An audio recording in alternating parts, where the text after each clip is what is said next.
One. He's a man of contradictions. Oh no, you started live stream. I was going to say something that was vastly inappropriate. I'm sorry. About Alec going to a party. Fuck you, Alec, and your social life. I was going to say, and then I saw it go live. I'm like, It's not suitable for YouTube. I mean, like, I'm here, so everything I say is never suitable for YouTube. So it doesn't matter. No. I mean, it's not suitable for YouTube. It's rated R. Oh, apparently, we've unlocked a new feature on YouTube, which means we must be popular. I guess I don't know. I don't know how it works. Well, I don't know if we're popular. The one person that watches it. You have 12 likes. But he's a very dedicated fan. Well, I That's mean, what's like, important. the question is, Rob, like, how many views do your videos actually get? So our most popular video so far has been the day the Earth stood still, and that got like 1,000. That's not too My bad. film. And that film was shit. But I think that might have been people thinking it was the actual film. Yeah, Because people do that on YouTube. They literally live react. stream the films. Yeah. Even though you're not meant to. But So the top most viewed films are about 1,000 each. Let's just say. I can tell you actually. Let me have a look at our stats. Where is it? I think you can sort it by views, right? Yeah. Possibly. yeah, I think so. Yeah, here we go. So yeah, our most viewed one. So our top 5 are The Day the Earth Stood Still, Old Nice. Boy, V Oh. for Vendetta, The Girl with the Dragon Tattoo, and End of Days. Cool. Bet that all of them are people thinking that they're the actual films rather than us just talking. Yeah. Stream, please. Oh, Trog's number 6, Ben. Oh, yeah. Oh. They're like obscure films that people can see, but they're like you can't find them anywhere. Yeah, exactly. Yeah. Yeah, that's why we searched that. Well, I mean, Old Boy, I'm pretty sure everyone can actually get like on proper streaming services, right? Yeah. You can get. I'm pretty sure it's like it's on Amazon. It's very easy to get Old Boy. Old Boy is so famous for what it is, you know. So, but everyone's just like, let's see if I can watch it in like 12 parts on YouTube, like 10 minutes no. each part of the shit. Ugh. I watch it Omen like that. We're not in 12 parts. When you're broke, you're broke, Dan. Some people need to watch it like that because that's the way it is. The That's thing was, sorry, I was gonna say I wanted to watch the second Halloween film, the 1981 Halloween film, and you can't get anywhere other than Lionsgate Plus. Oh, that's I think you Plus is can. worth having though. There's a lot of stuff on there. I don't care. you- but I've got enough On subscriptions. Paramount as well. It's another subscription. No, Yeah, but it's like, not Paramount because- Film, sadly. I got it for free because I've got Sky. no, it's not too bad. Good. Oh, do you But, get like, the Paramount point- Plus for Sky now? Yeah, we do. But it wasn't on Paramount Plus for me. Yeah, me like, That's- at least a couple weeks ago. And this time being right, but I had to Amazon Prime it because it was not on their catalog because it's a Lionsgate movie.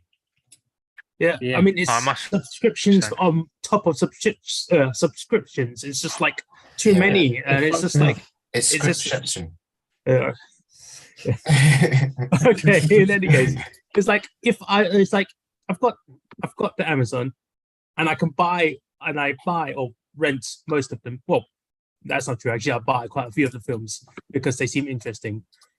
I kind of should have just rented The Witch. It's not as good as I thought it would be. Oh, I need to see these scores because Yeah, I haven't had a look at them actually. Or has it been Think- tanked? I know it's not you, Dan, right? But it's just like I feel like several of the picks that you've had for the last couple of picks have not been my cup of tea, and I'm like, oh yeah, it's quite nicely made. How did I enjoy it? No. It's not really an enjoyable film, is it? Do you know what? I'll get into it when we start talking about it properly. But like for me, it's just like the last 20 minutes, absolute 10 out of 10. but the lead up to it is just like Oh fuck me. He really didn't like that. Let's It's see. yeah, it's just Yeah, I don't it's, know. It's so Oh, it's talking about something about it's because they're also speaking like that ye olde Ye olde. English as Ye olde, well, yeah, and you that's- just and they kind of like couldn't get immersed into it, you know, because It they were is so going. hard to follow. I feel like I really Oh, need to really? read the script afterwards because it's so intricate, and I do love it for that reason. But it is very hard to follow, so you have to be like, wait, what's it? Ye is thee and thou and that. And it's in a lot of weird There's a Shakespeare. there's a review on Letterboxd which I thought had it spot on, and it was basically film loving me. This is brilliant. Real me. Stop saying doused. Wow. What did they That says it all. say about child? He goes, Interesting. come hither, child, or something. Yeah. Hither. But Yeah. I found it interesting because after about 10 minutes, I just got used to it yeah, and I was immersed enough, and I kind of forgot that they were speaking how they were speaking. But I don't know, maybe I've just watched a lot of old and read a lot of old stuff because I don't, but because yeah, I Uh, oh, yeah. sorry, kept going. I don't know. I keep talking over people. Sorry. Well, Oh, I was basically just going to say, I still found it immersive. I didn't find it I found it pretty easy to follow because of how it was shot, directed, acted, and the body language and everything. So I didn't really have to think too much about what they were saying because besides one random moment, which felt tiny bit stiff, most of it to me felt pretty good. And I thought it was quite thoughtful in terms of a piece itself. It's just, it's not a delve into a subject I ever actually liked. I've always disliked like this period of history in this kind of Yeah. like Same. Oh, right, yeah. subject matter and how you they leave the pilgrims alone. You leave them square hat motherfuckers alone. You leave the bloody witchfinders alone. Even though they just went around going, "Oh, this woman doesn't believe in God, witch killer, burn her alive." Just like exactly. So let's bring it all back full circle. Daniel, why did you pick this film? because It good. I had to pick a film. No, I always say. So why did I pick the film? Because I remember us going to watch it at the cinema, and I didn't realize it was 2016 it came out, so a long time ago. But I remember going to see it and thinking, "Oh, this is a good film." And the thing is, it's always the fact of you watch a film once, and then like 7-8 years later, you're like, this is this. I remember that being a good film, and then I thought, I'll pick it because I thought it was a good film. And then it's yeah, I still liked it. It was still a bit. It did feel a bit slow at some points, but then there was bits that I thought were really cool. So it's like, yeah, and they did a really good job of like the period. I think that's why I give it acting 10, and like the production so high. It's because it feels like these people, you're kind of, what's it called?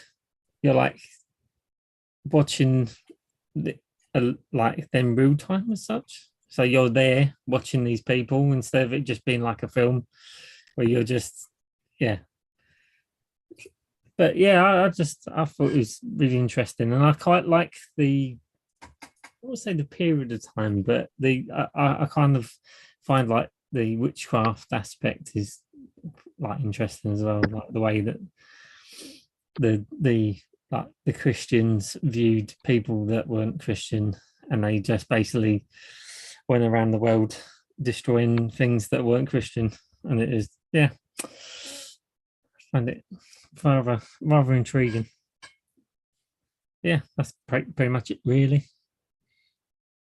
It's interesting that you picked it the week after Sleepy Hollow because that would have made quite a decent double bill. It would have been a Yeah, decent double bill because it had witches in both of them.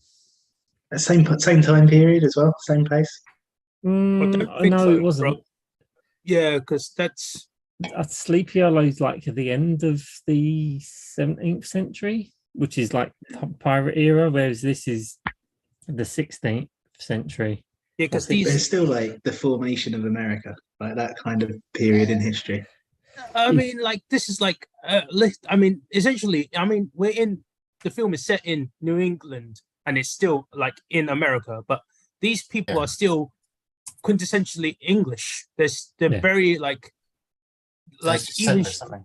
yeah, because like even then because like even the mother was like, I want to go home. I was like, yeah, I'll go back to the plantation. No, I want to go back home to England. And it's like, oh, Mm. so if she still remembers her life in England, she's still Yeah. English, I guess. It's very hard to say that she's really, because these are literally new world pilgrims, Yeah. right? Because like these Yeah. are like Same as first, Thomason. like pioneering settlers. So it's hard to say that they're Americans. No. So that's the difference between Sleepy Hollow and this, is whereas this is the beginning of the colonization of America, whereas Yeah. Sleepy Hollow is when the Americans start to leave the English rule and then have the Hmm. Civil War in 1846, I think it is. Yeah, when they want to become their own thing. You might be right, yeah. It's but about that's what I mean. 1840 something.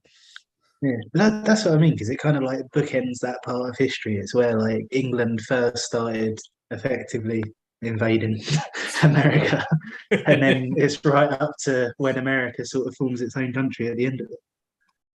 Yeah. No, yeah, okay, yeah, you can, I could agree with that because, like, just time period wise, it's still like over 100 years of history, Yeah. so it's hard to say where that really begins and ends. To be honest, like, yeah, it's like, yeah, I get what you mean. Yeah. Yeah, I think it does because Alex said about it wasn't a scary film. I don't think it was intentionally supposed to No. be a scary film as such. Unsettling, yes, Yeah. but not scary. It was based because, like, when you see the witches and you see the woman, she goes, "Wah," it's not that scary. It's quite, I thought, I wouldn't say hilarious, but Creepy. it's a yeah. bit like, Yeah, but it's just meant to messed be up. like that. It's kind of a metaphor for the time period where it's like a brave new world. There's new scary things, and it's kind of like this idea of you've got Christianity, which is like the safe thing, and then they leave Christianity, and then they're kind of being punished for leaving that kind of world. It's kind of like a double kind of meaning, if that makes sense. Of like, because the whole thing is about the church, isn't it? It's like their faith is guiding them through their path, and they're saying that if there's bad times, then it's this God showing them they have to be humble for what they get. And then, like, as it goes on, everything starts to go bad because of what's in the forest, and it's like they lose their faith in the end. And then, like he says at the end when he's doing his prayer, that it's his fault that the witches or these been cursed. And it's kind of like that whole their faith is what's wrong, but it's not. It's just because there's like these crazy bastards in the forest eating their baby, Well, I mean, like, eating their animals. if guys a bit later on when watching the film that there are 7 members of the family, right? So I was like, oh right, I see what they were going for story wise. It's like sins again, because it's as literally the dad was like, oh yeah, I've been too prideful, and it's like, all right, if you look at it like that way, it's like if he's pride and like the son is obviously like lust, right? So if you break it down, it's like, all right, yeah, each one is a sin to itself, and it's like, all right, I see what they're going for, like thematically in the story, but it's just like I couldn't really. This is me going into it now, I guess. I really couldn't get too deep into the film, right? Because again, ye olde English made me go, yes, let us have, instead of they don't say lunch, they go, oh, let us begin our luncheon. And I'm like, Oh, it's me, right? I know it's a me thing, right? But it's like, and like, I don't really enjoy this particular time period of stories because I'm not really into the witch hunt pilgrims, because it's all about like even in real times, it's never been a witch. It's all like the trials of in Salem and all that bullshit, right? It's just like, no, it's not about witches, it's about controlling people. And this is like, this film is about religion controlling. How do you actually pronounce her name? What is the name? Because the way I read it, right, it looks like Thomason. It is. It's Oh, it's Thomason. Thomason. It is Thomason. Damn it! I was like, Yeah, that's how they say it. Is the because like I keep thinking it's like Thomas, like Thomas. Just I kept thinking my mind again must have been like I couldn't process the language properly again, and that's my own thing. I don't know. I didn't know Thomason was like a unisex name back then. I think it's spelled differently, but I don't know. But like I saw Thomason, and I'm like, Yeah. her character is about her being wanting to be like an independent woman versus her faith and her family in the church. And it's like you see like that progress through the movie, but it progressed in such a way that it was too bizarre, you know. It's like there's like I understand when Alex says horror movie, right? Not quite horror movie, but they are very like the scenery and the stylings is very creepy, right? And it's like the process of it is like very eerie. Ooh. But it's like, but it's not really get you. I mean, no, okay, no. There's like 2 or 3 points where it's like horror and like a bit of like a slight bit of gore, and it's like, oh right, yeah, cool. But that happens right at the end, and it's like, oh, the film's finished now. Okay. So, but I don't know though, because I think like I don't know. I think you can be a horror film without being like overtly scary, and I wouldn't want to say that like all horrors have to be scary. okay, what? Okay, maybe not overtly scary, but there has to be. I guess this film does have a slight incline of creepiness over like all like the finish at the end. But it does take its sweet time to like have like a build of eeriness. Then it's just like religious stuff, builds more the eeriness, more religious stuff, and it goes and it processes. It does have a process, and it does like step towards where it wants to go. But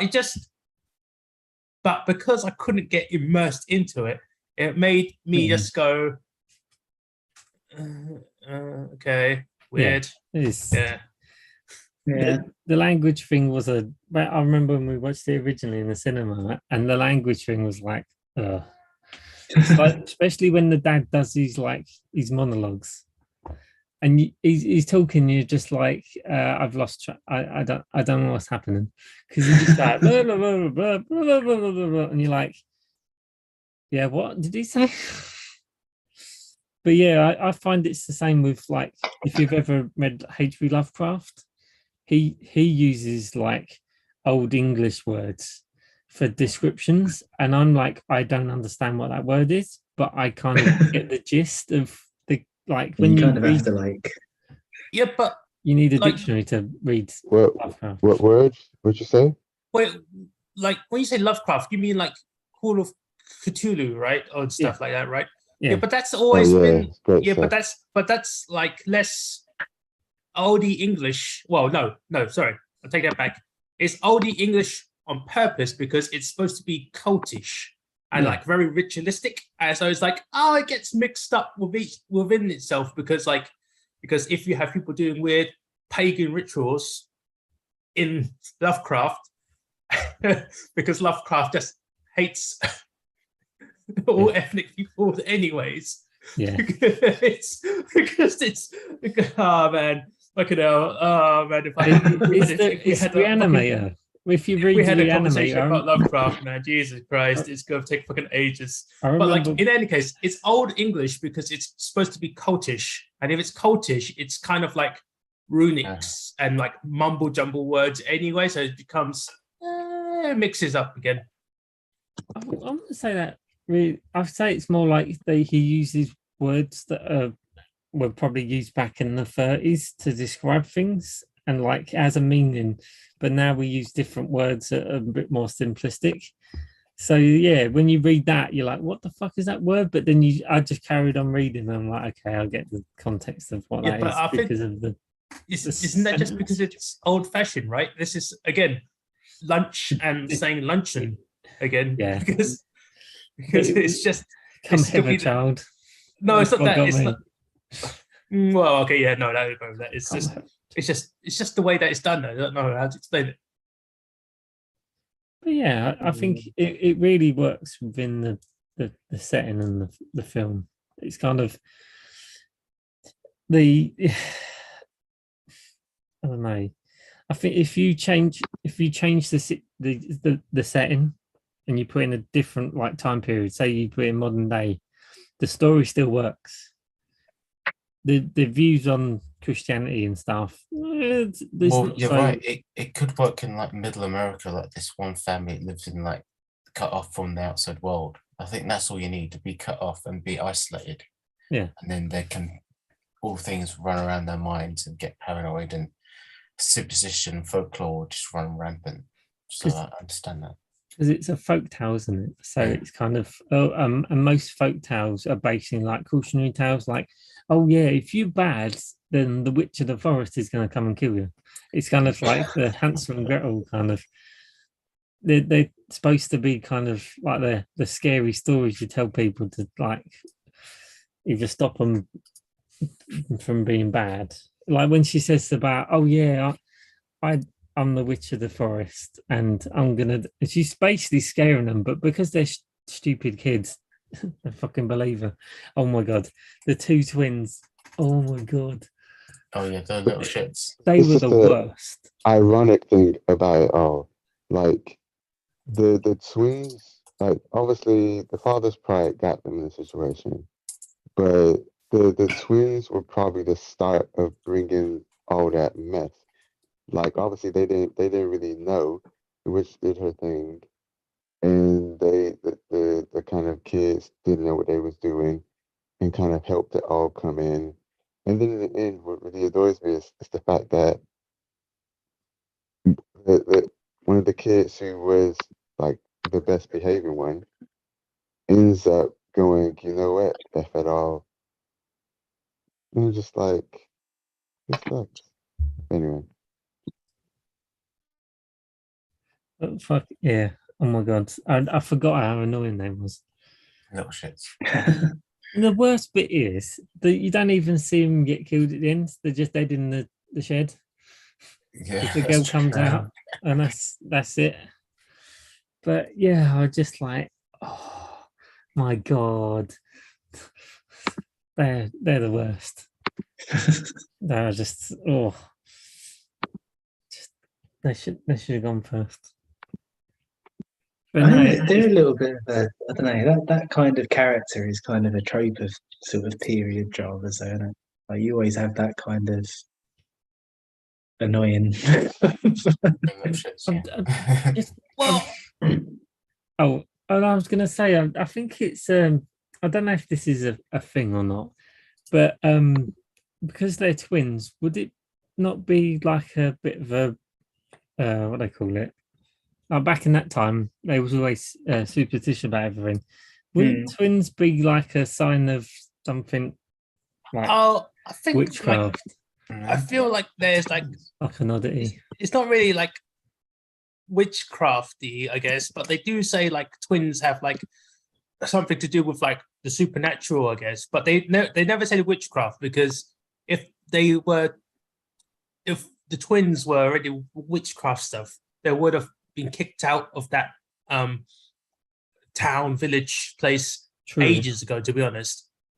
But it's like, but I understand why that the little sister had to exist, because for witchcraft accusations to exist, you need someone to go, she a witch, she a witch, she a witch. Because if she wasn't there, strange things would have happened, but that would have been it. It would just have been strange. And as like they would have continued mostly normal to their life until they went back to the village. Are you With- trying to say it's a What? contrivance? Wait, What? wait. I You never trying to- said that. I'm not Alec. What? Don't you start this shit on me. Don't you? Wait, Don't. Simon, Heresy. Simon, Heresy. you're saying, Burn Simon, Is that if who wasn't there? If the little sister was and the twin brother, which I think is supposed to be envy and like sloth, but I'll get back into that anyway. Where it's supposed to be like, she's a witch. If there was no one accusing anyone that they were witchcraft and of weird magics, right? The story would progress and nothing really.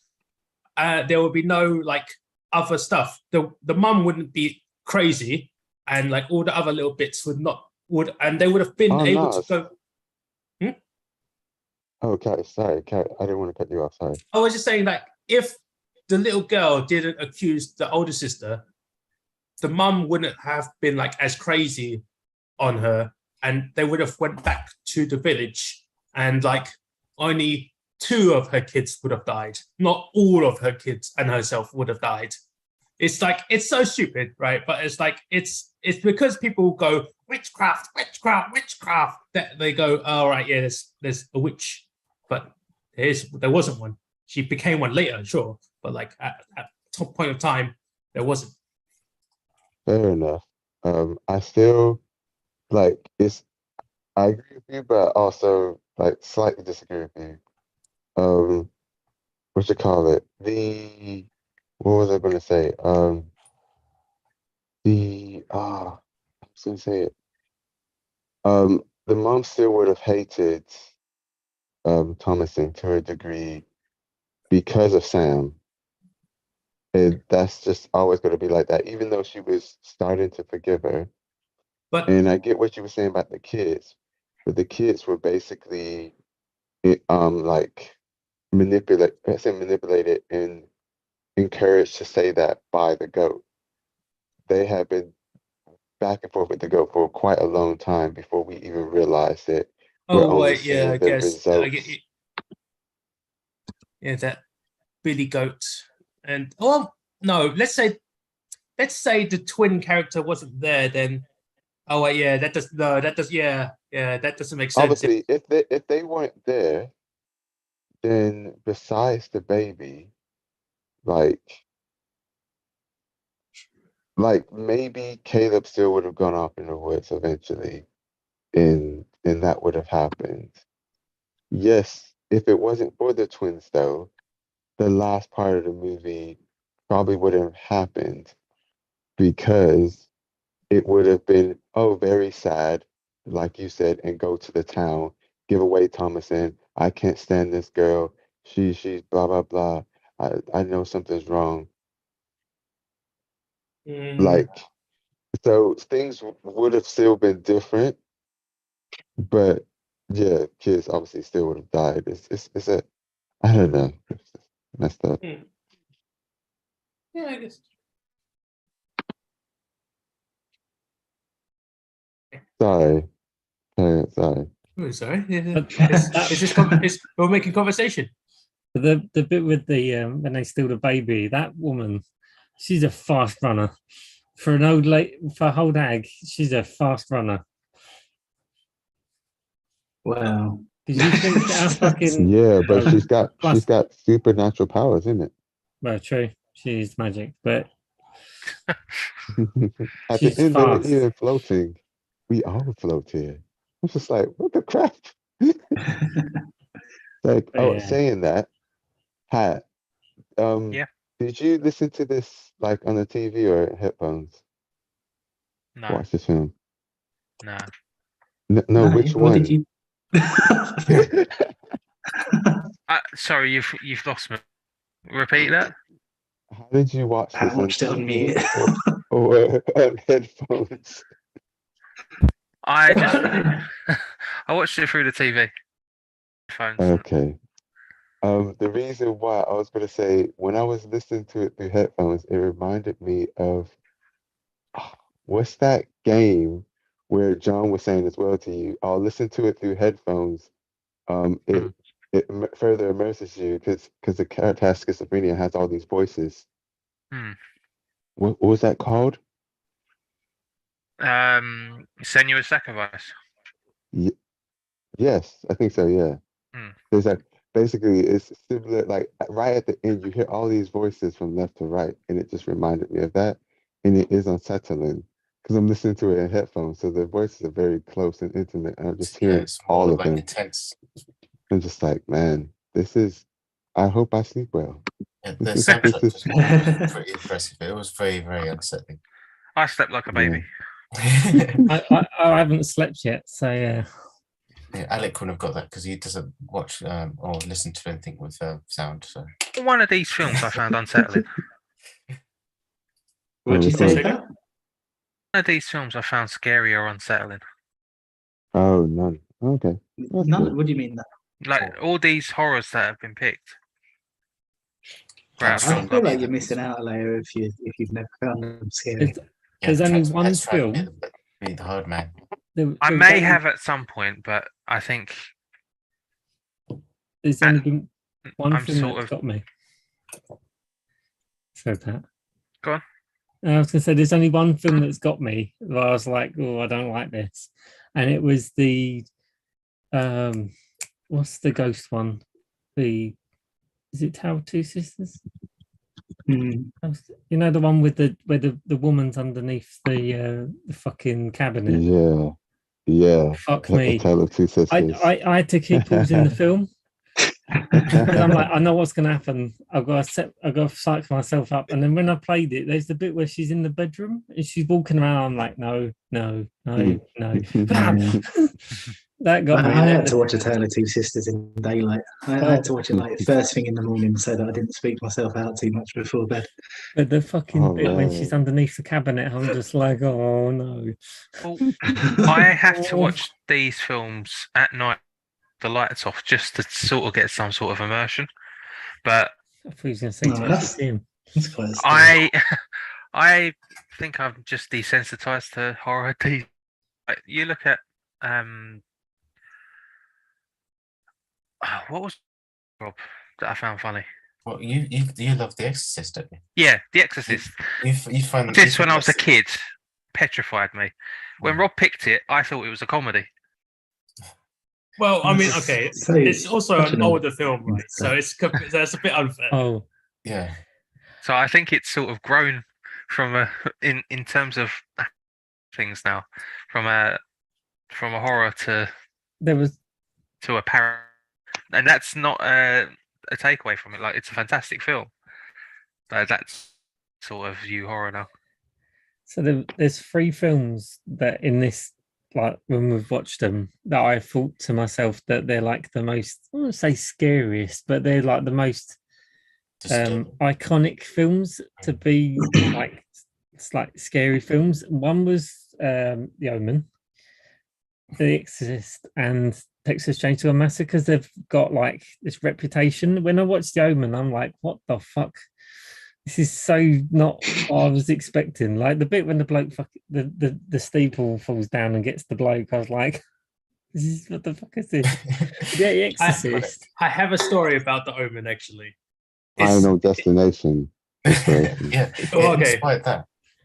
No, it's because when I remember watching like the new version of The Omen when it came out, right? I was with John. Yeah, oh man.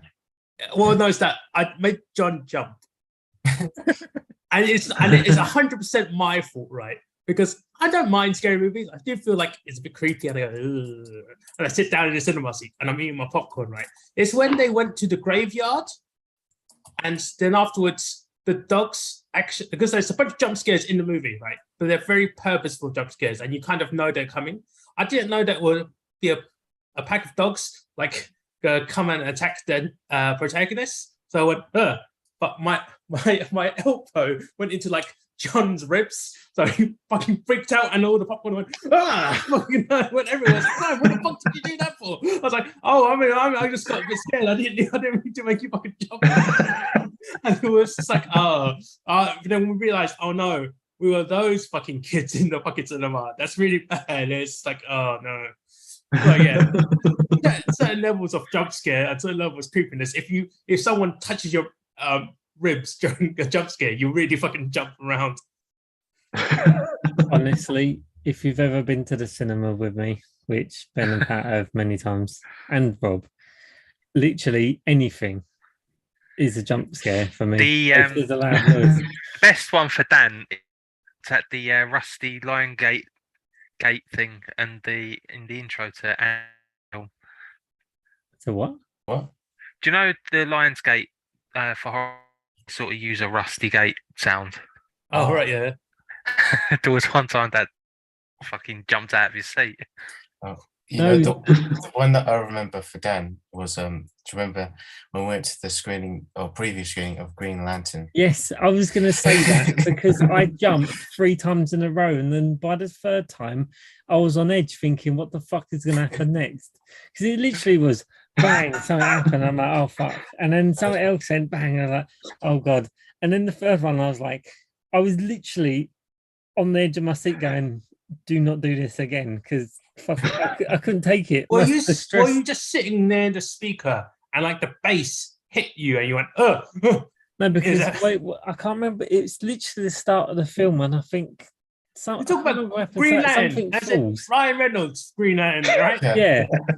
And it's when they meet Parallax at the start of the film, and I can't remember what happens. It's like he goes somewhere and the rock falls and it goes bang, and I'm like, oh fuck. Then something else happens, and then when Parallax comes into the film, it kind of he crashes or it I don't know what the fuck happened, but I remember it happening 3 times in a row, and I'm just like, I can't take this anymore. My fucking heart's gonna explode. Oh, okay. Well, I guess you're the reason why Parallax was so strong, because he feeds on fear. So just needed Daniel's fear.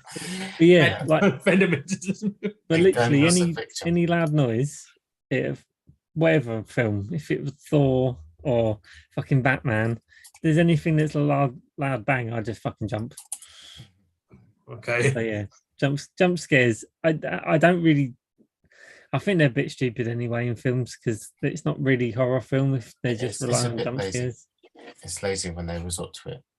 Well, it's kind of like like Paranormal Activity and like The Conjuring. A lot of them new type of films. It's literally just jump scare, jump scare, jump scare, and it's like no, you're missing the point of it actually having like some kind of like tenseness, like in. To be fair to not Paranormal Activity. What was the other one? Fucking lost my train. Yeah, the Conjuring did it really well. I think that's probably one of the last films that I saw that sort of had me on edge the whole time. I've never seen it. I think if you sort of have that sort of atmospheric feel to it, I think you don't really need the jump scares. Yeah, well, that's the ideal, isn't it? Is if you can build enough tension that you're kind of like sat there ready for something awful to happen, rather than just going like, you know, my favourite jump scare actually is in 7, and it's when the dead cat comes out. Oh, it's the bit in that film that gets me is the bit where the drug, the junkie bloke, and they think he's dead, and he fucking goes back to life, and it's like, what the fuck? Yeah, that's great film. But yeah, I didn't realize this film was filmed in, is it about 4:3 ratio? What your favourite ratio? No, it wasn't that square.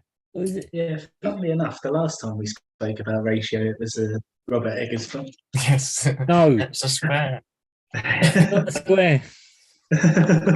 No, yeah, because when I watched it, it was more filled the frame, so I reckon it might have been a bigger, because I think what they did with that was they showed you a lot more of the environment compared to actual people in it. So there was one shot where I think they're in the middle of nowhere and they've got like all the trees in the background, and like the frame is this person's like in the bottom corner, and the rest of the frame is just trees. Yeah. And I think that's what gives it that kind of like isolation, is it shows you more of the environment than the actual people. Because yeah, and also there's a bit where she's in She's in one of the pens, and she's literally in the left side, and then there's literally blank space. So it's like that kind of Blade Runner kind of, we call it filmography, where it's kind of very artistically done. Yeah. Everyone's gone quiet now. Well, no, it's just wait. I was just we're being polite, waiting for you to pause before we go. So, Pat or Ben, what did you think about the movie? It good. It's definitely good. No, I think this is like only the second time I watched it. Like I'm sort of in the sort of in the era, apart from like when you had certain camcorder films that are sort of made around that era, like Blair Witch. Like when the first come out, I thought it was going to be something similar to it, so I was sort of unsure. No, I loved the sort of whole setup. There was an eerie feeling to it. I wouldn't exactly say it was at all. But I sort of loved the dad being sort of over religious, over prideful, basically set the whole downfall for the family. And then Thomason being I don't know. I probably didn't like the first time I watched it. I didn't expect the ending. That the I don't know what I sort of like. It was a film that sort of kept going in a certain way that I was like, well, that seems normal. That seems normal, and then it was like, oh. So you didn't expect her to get naked and dance with other naked ladies? No one would really expect that, to be honest, right? I sort of didn't expect her to go in, even though she was being accused for like the second half of the film. I did that sort of ending. I thought the ending was very good. And like Rob, generally, I'm not a big fan of sort of periods, but I think that they did it well in this one. But I probably only think that because I'm interested in that sort of witchcraft era. Okay. Yeah, just talking about the ending. When they're kind of like in that circle, all I could think about, he's gone. I was going to say, all I could think about was that painting that Dan did, I think, last Halloween. Oh, right. Yeah, Dan, explain your painting. Dan's not here anymore. Yeah, and it's a shame, really, because like that, like what Pat just said, like that's literally the only reason I can take anything away from it. Because I think it's a really good film. I think it's really well made. It's just I really struggle to get into the style of film it is. Yeah, I feel a bit of that in a lot of ways because it is a bit of a slog and a misery to get through because everyone's having such a miserable time, and it just gets worse and worse as it goes on. Yeah. And there is not much respite or like levity to it, but it's still like what you'd expect how things were in those days. So it's so credibly done and everything about it's authentic. But it is it's just like, oh, you fulfill you're experiencing it with the characters and going through all their trauma real time. So yeah, it's effective for that reason alone. Yeah. Even like the cinematography, like everything looks just like really sort of dull and dirty. Yeah, great. Which it would have been at that time, I suppose, and especially if you were at the middle of the story that this is. I think it's all really effective. It's just, yeah, it's a hard watch, I think. Did anyone feel a bit icky when he started eating the dirt? So I was like, I can taste that. A lot more ickier moments than that in there, that's for sure. Yeah. I mean, like, Baby was sort of top of that list. Well, the fact that they was using baby blood as a moisturizer. Oh yeah, that you don't want to think about what she did to that poor baby. Yeah, because it cuts, doesn't it? It goes.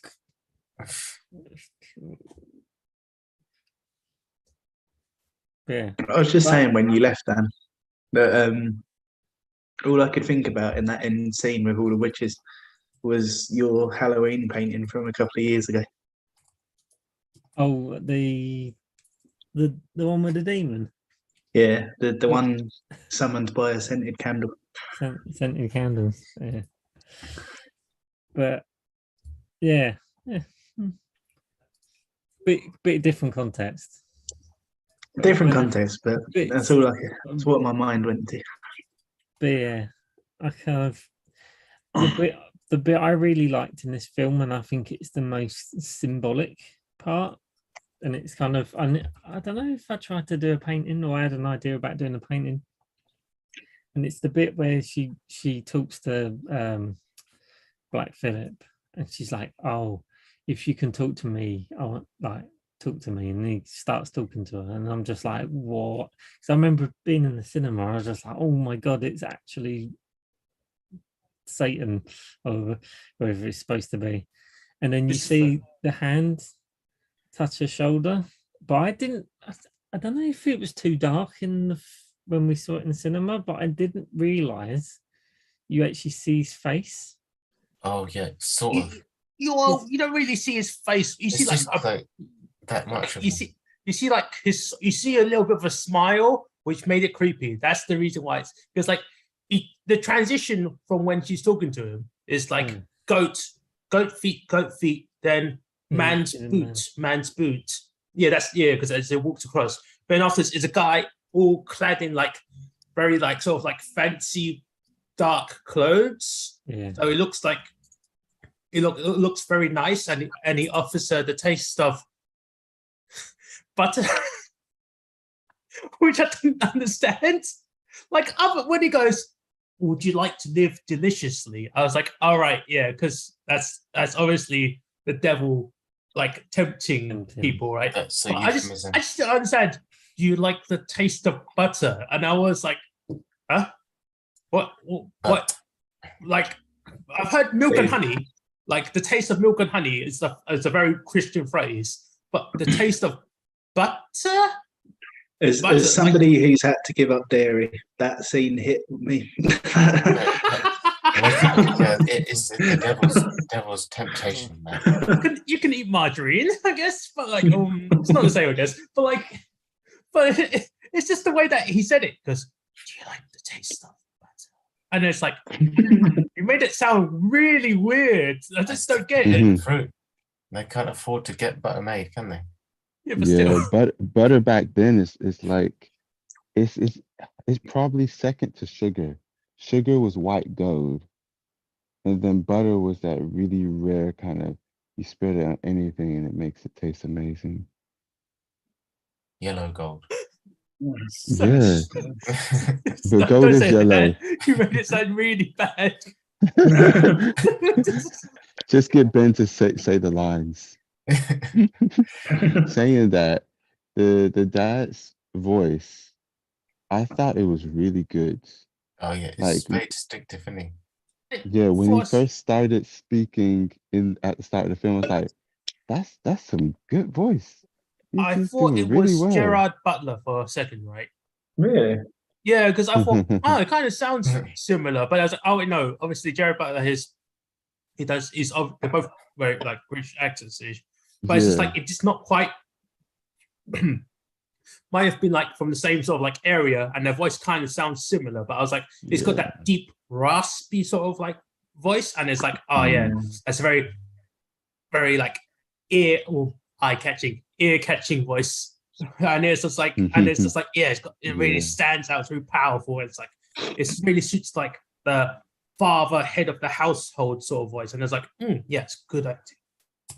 Yeah, I get you there. Yeah, I get you with that. I was like, I thought it was familiar as well, and then it's just like, oh, I don't know this actor, but wait, I know you, the judge in the middle.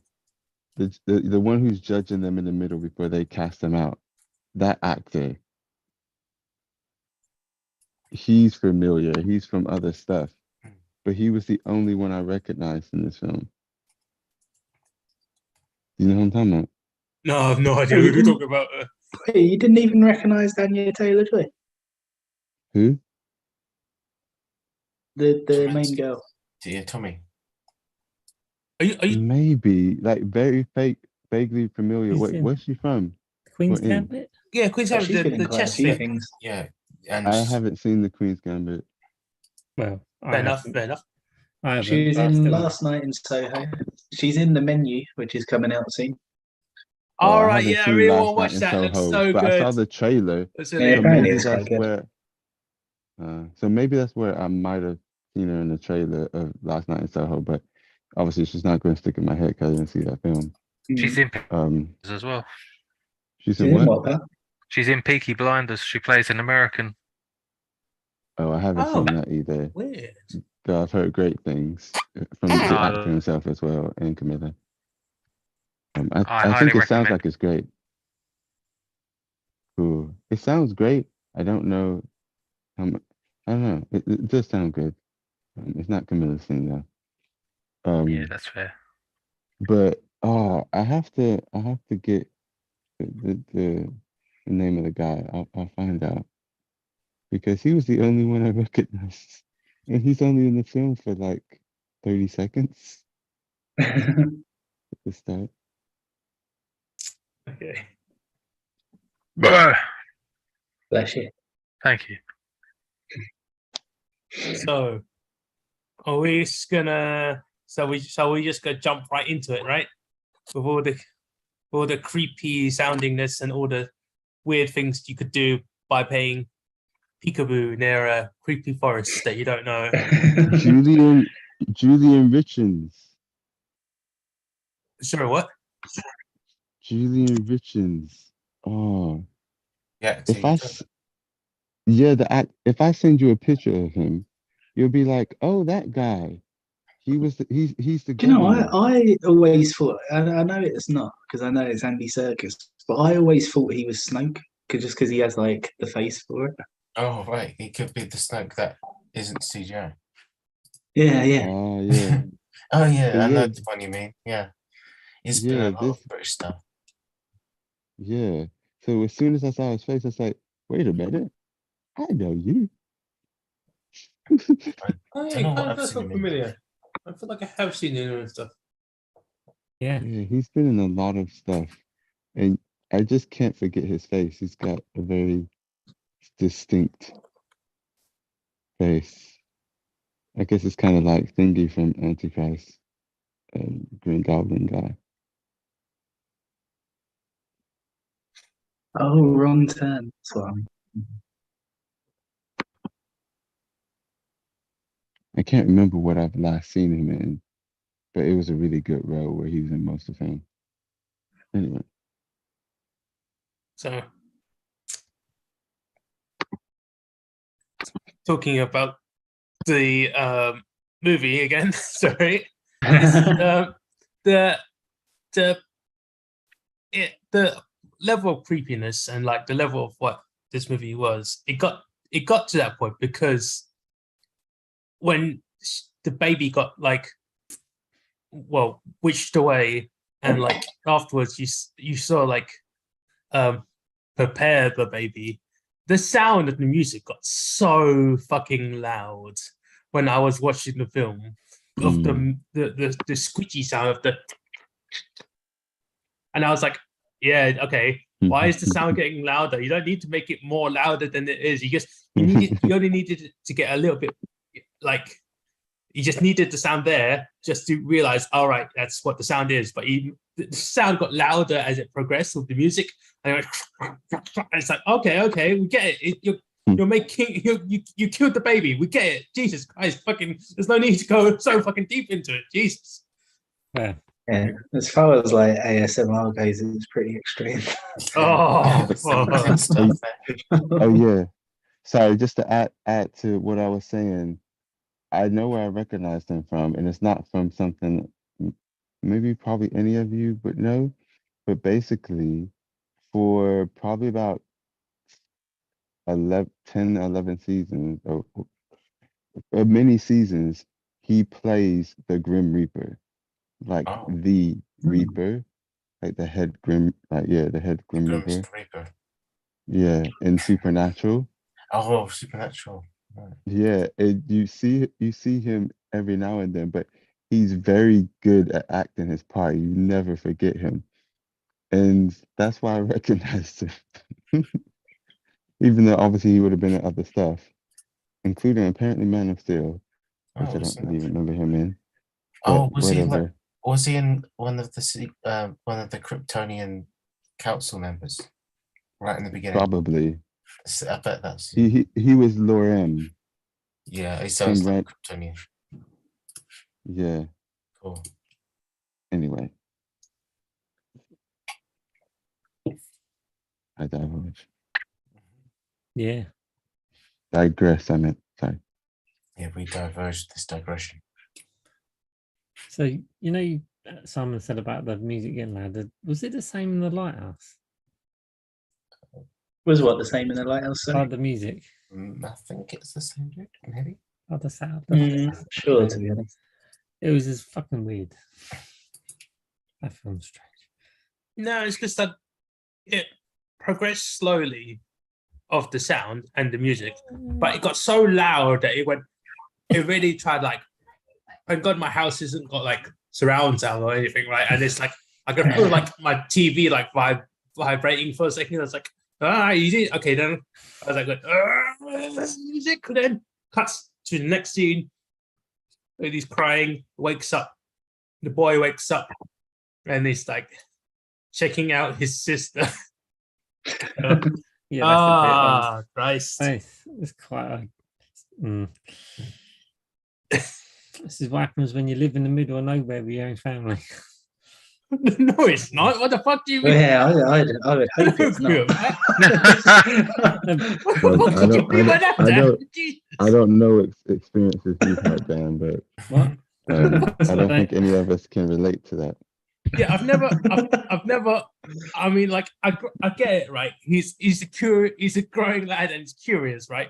But my first thought never is, incest. But because like Jesus fucking Christ, you don't know what they did back in the 1700s or whatever it was. Yeah, okay, yeah, sure. It might have been. Rob. We killed Rob. Sorry, shit, Rob, you right? Rob's joking. Oh man. Oh, But Jesus Christ! God. It was a bit too realistic in some ways and uncomfortable in other ways. Yes. And that was one of the things I was just like, I know they referenced a lot of like historical stuff in this and like real happenings and journals and X, Y, and Z. But that moment, like those moments when he was looking, and I was just like, please don't let it develop in this way. Because that's gonna be a whole nother mess. Like it's already messed up. Like it's already gonna probably be really messed up. It doesn't need to be more messed up. But it doesn't, which is good. Yeah, because like admittedly speaking, the whole area in that area in where they set up their homestead was already a very creepy place. It's like essentially if we made it more realistic wise, it's just that if there wasn't a witch and they had like just their problems already, they already had lots of problems because the harvest of their corn, as pilgrims do, were a very bad harvest, and he sold the cup from his wife, but that was like the last heirloom from her family, and it's like a whole situation of like people blaming each other, but if just one of them went, or if actually no, it's mainly dad's fault, to be honest, right? Because if the dad goes, I'm sorry, love, I had to sell the cup to get some hunting tools so I can get some meat and like apples. We'll get to that in a second. We get to get some like forage and like hunt for some food so we don't fucking die this winter. So it's like if the dad just admitted it and like says, I fucked up, it would have been way better. But no, it all went to shit because again, it's pride, and it's all. See, if he agreed with the man in the church, the whole film wouldn't have been made. Yeah, pretty much, right? He wouldn't have gone into the forest. And in the words of Alec, that's a contrivance. No, it is not. There'd be no film. Try telling him that. But yeah, there's so many moments. Like you said, Simon, like if he was just talking with the wife, I know she was grieving. Like, fair enough. And if he couldn't have, if he was trying to tell her and she was like not listening, or not really hearing him, or he couldn't get through, obviously because he's grieving. Cool. Like you just when she's coming around, like you tell her straight up. Yeah. And obviously she's gonna be pissed. But when she's like, she knows why you did it. Like, well. Yeah, because eventually he does tell her, and well, by that time, sorry, is more what I want to say. It was too late because Thompson got to blame. Like the house, she was really like locked up into like the little barn area with the goats and everything fucking happened already. And he just went off and went, can't deal with this right now. Got chop some more wood. I'm gonna chop some firewood when it's fucking raining. And I was like, in his night clothes. Yeah, and I was just like, you did this to yourself. It's literally what the whole thing is, and it's like, as I said, it's how folklore is made. It's basically to warn people from doing things like don't be an arsehole or you're gonna get consequences. Actually, to add on to what you're saying, Dan, I just need to clarify something. It's because like beforehand, the dad told Caleb not to go into the forest beforehand, right? I think. Then afterwards, he's like, "We're going to the forest to hunt," but Caleb was like, "But you've always forbade us from going to the forest. You said it is dangerous," and it was like, "Yeah, but like." I know I said it's dangerous, but we need to do it so we can survive. And it's like, if you were a kid and you were always told, no, don't do the thing. It's bad if you do the thing. Of course, afterwards, when you go, no, the thing is not as bad as it seems. We only told you because it's scary. I was like, oh, okay. And it's like, oh, no wonder he goes and gets the horse and goes, all right, all right. Well, I've already done it once. I can do it again. And it's like, so many stupid little things that make it much worse every fucking time. Yeah, but that's there is the kids. They don't have reason and logic. I mean, if you want to talk about logic, right? That Caleb was not smart anyways. I mean, like, well, no. This is the thing that really confused me about it. It's like he went off into the forest on the horse with his sister, right? Immediately, he walked most of it, and like this, and they went to where the rabbit trap thing was, and they got the rabbit, and like hooked up the horse, and they're riding back. He knew that where he came from, his house, he walked through the forest. He didn't need to climb through like brambles and trees and bushes. So why was he climbing through brambles, trees, and bushes when he went eventually to like the witch's house? It's like, when you came out or went into the forest, you didn't need to do that. So why did you think when you go back to the house that you needed to go through? You're obviously not gone the right way. And it's like, it makes sense. What I would say is that, and this might just be me, but I had a feeling like there was a point where it's like he almost crossed an invisible threshold where he was just looking for the dog, but then after finding the dog and whatnot, I feel like there was a point where he was drawn in. He was being drawn in. It's just like when he first saw it. there's many points where your sin thing lust matches him perfectly, but there's a like when he sees the lady, and it doesn't feel natural the way he's kind of like just going into like in Oh, he's it feels like he's in a trance almost. oh, okay. So you're saying that he went through the brambles and trees even though he didn't need to because he was enticed into it. I guess, but like, I don't know. Oh, I know. Then again, that the witch lady did put on like an illusion where she made herself into like a very bosomy lady with a very short dress, and Yes. she was like, There's that as well. enticed him over. But it's like fucking hell. Yeah, but I felt like there was a little bit more to it as well.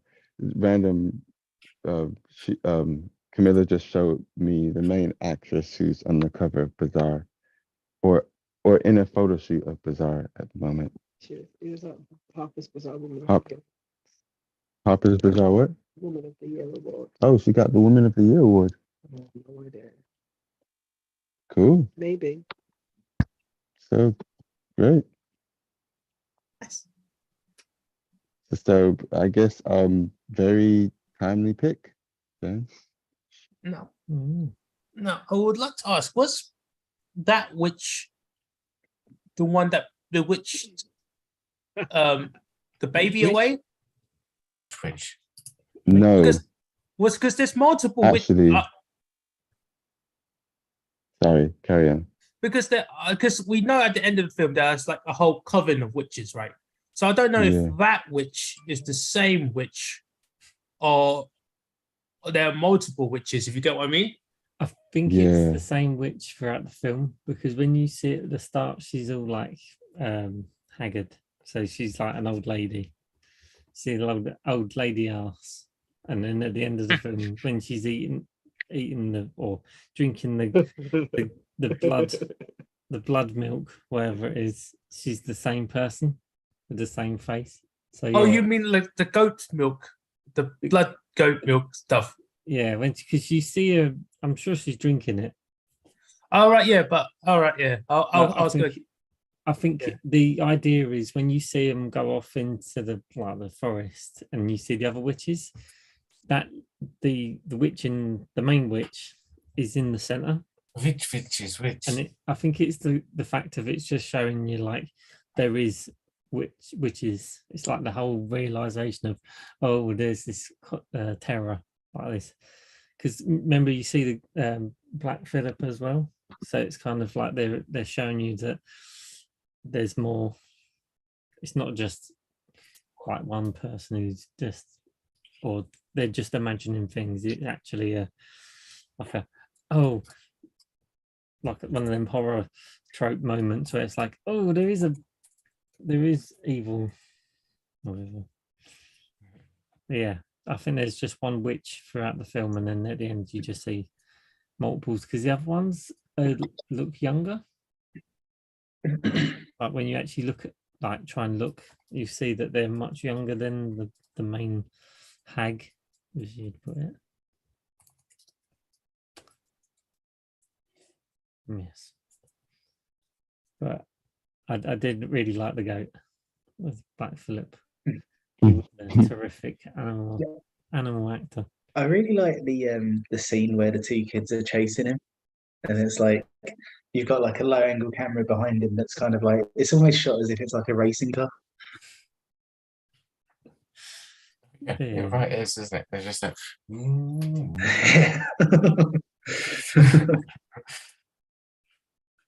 I mean, are you talking about when the twins are chasing him with like sticks, right? Yeah. All right, yeah. It is a peculiar shot, like where they're behind him, and it's like, I don't know. It seems, I know that they're trying. No, I can't explain it. Yeah, it's just you said race car, right? Or like go kart, right? It didn't make sense to me. And what made less sense is like the father like struggling with the billy goat, like and putting him back into the pen was one thing, but the goat's horns are like really curved backwards. I didn't really see how the goat could have like gored the father properly. I was like, that the angle is not right? Because like if the head's just like it's the power of Black Phillip, isn't it? yeah. You'd almost have to like fucking hell, Pat. You literally just went, it's because he's the devil. It was like, all right, He's sure, the devil. fucking hell. He could have kind of like put his head down and kind of lifted up. I don't know. It's a goat. Got to grab the goat by its horns. Yeah, I don't know. I think it's if the bit with the devil wasn't my favorite bit, I reckon it was the bit where he gets the dad, because it's just out of nowhere. He's like, "Ooh," and then you hear the bang, and he stabs him. And he's like, "Ooh." And then all the logs fall on him. Yeah, because it's kind of the realization that that he is the devil, or he is not who you think he is. And I think that's a really good, a really cool kind of, I wouldn't say trope, but like a horror kind of trope, is the fact that it's everyone alludes it to being this person, but it's like, nah, no way can that be that. And then you find out that he's actually the devil in goat form. I think that's a really cool kind of, it really works in this film. I don't know if it really works. Other films it probably doesn't work, but in this it's just the fact of like, because it's set in more of a realistic kind of environment. When it goes a bit supernatural and a bit darker, it's just it works a lot better. It's kind of it exemplifies, is that the right word? It kind of makes it kind of more poignant when it does happen. Yeah. I'm rambling. But yeah, I just really like the it's grim. Like Grimm, like the brothers Grimm. yeah, grim. They made fairy tales.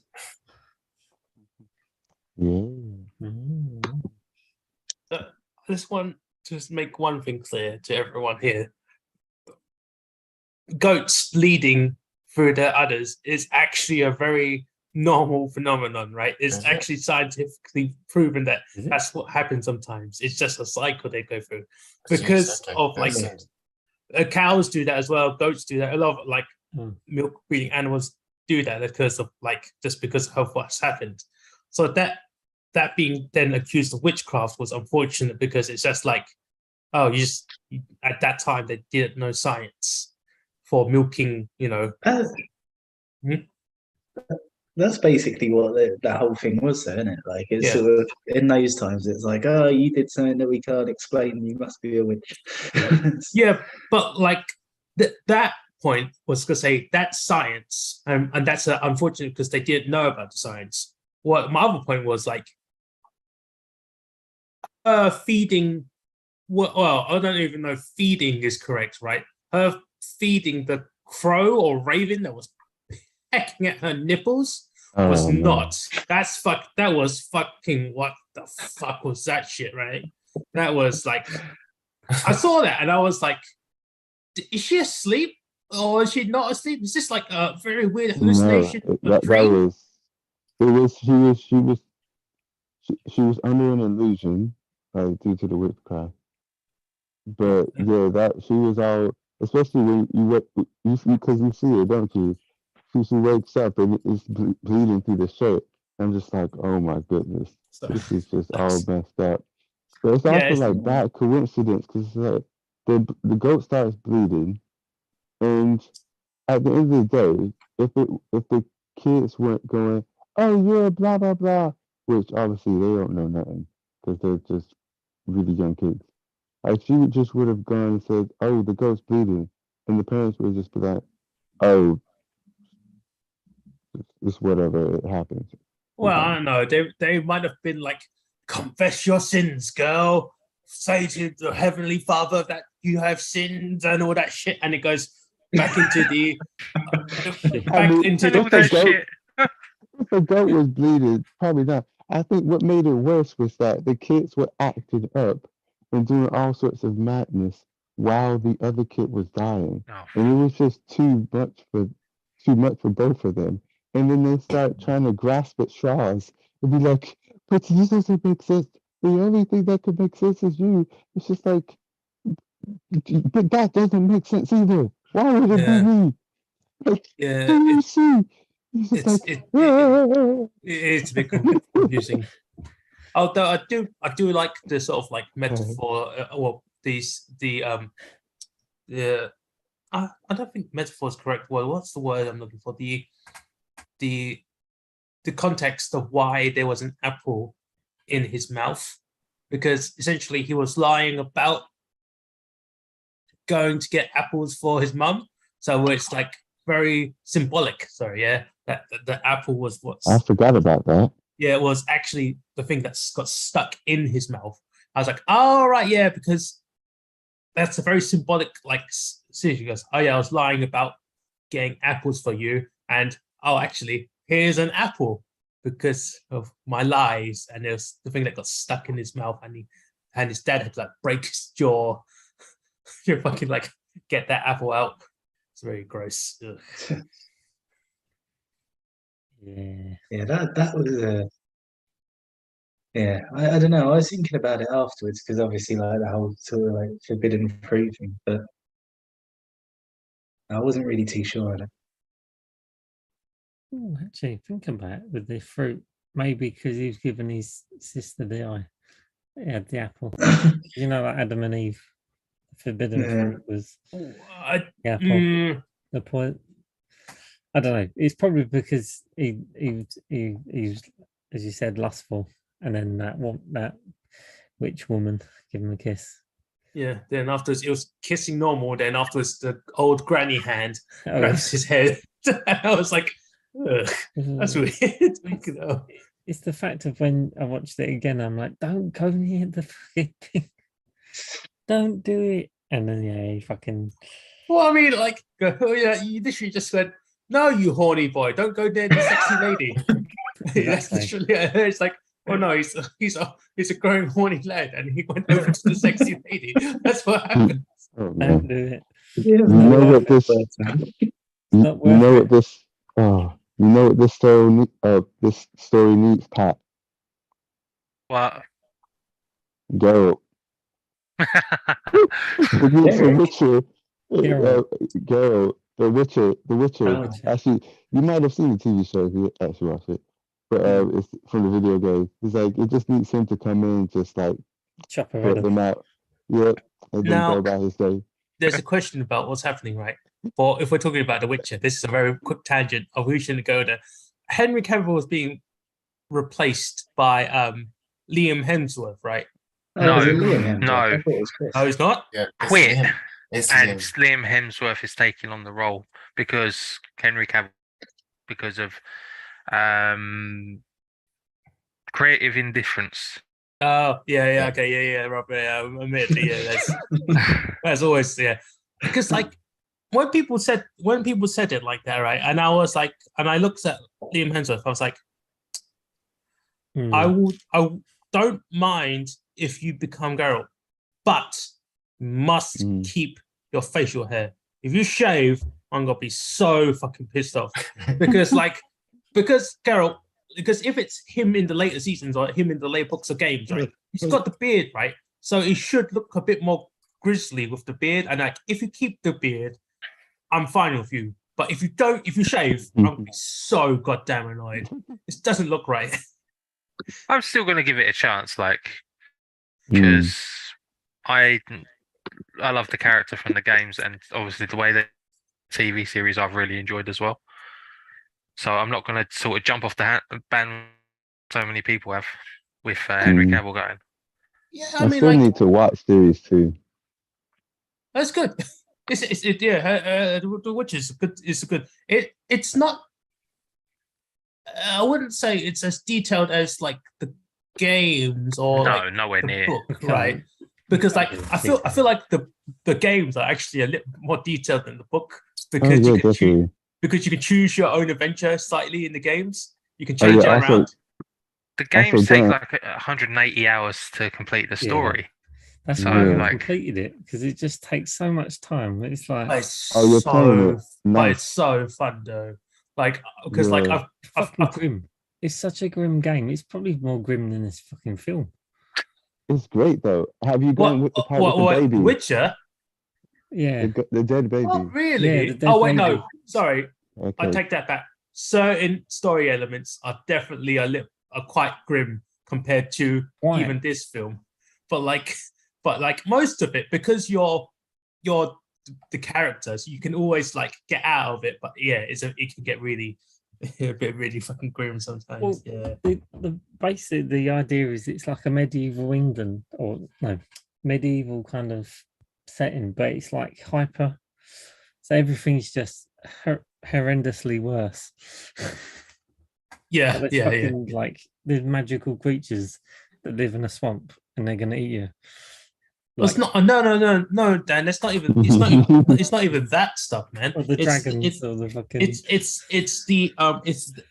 the people and witch hunting elements that are really fucking horrendous because like The witches have kept that crowd. sorry for the guys who don't play Witcher, right? But it's essentially because there's certain female characters that you can interact and like befriend and sleep with, if I remember correctly from the story. But like if you don't do the correct like quest line and you send her off to like a town, they find her and well they impale her, and like afterwards if you go to that town you see her impaled and it's like, oh wow, that was horrendous. I didn't realize that could actually happen. But no, that's if you fuck up the story or if you change the like story for her like timeline, then that's what happens to her. She gets impaled and is left at the stake like for you to see, and it's like, ooh, gross. Even this film, The Witch, it kind of reminds me of elements of like the witches of Croakback Bog or something like that, where they entice the children to come towards them, and then they either eat them or all sorts of messed up stuff to them. Yep. It's just like, yeah, it is very grim, but yeah, sorry. Excuse me. back to the film.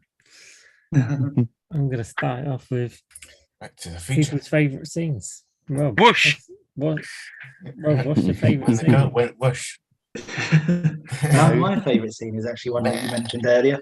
It's the bit where the devil's hand sort of comes over, and it's just it reminds me a bit of Rosemary's Baby. I don't know if you've seen it, but like the reveal of the devil in that is kind of like a similar sort of like coming out of the shadows kind of thing. Yeah, I just Wait, think which it's part really is that? So you know where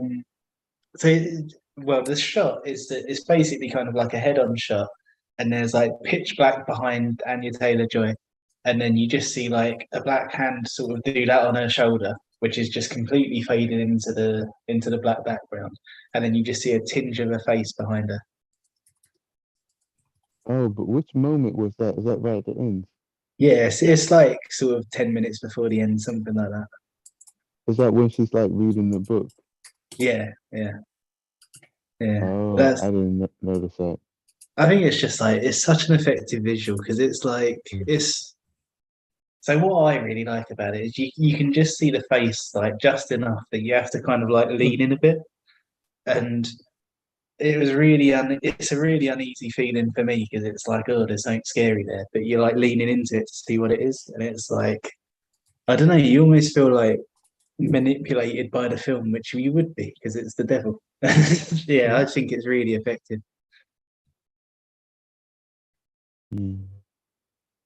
Yeah, I gotta check that scene again because I don't even remember that. But But yeah, it's probably because I was watching enough on it. it's the It was best quite because a dark moment. it's also when he starts talking. That kind of starts it. Like she's saying to like she doesn't really believe what's happening. She's like, Philip, if you can talk to me, talk to me. I really like.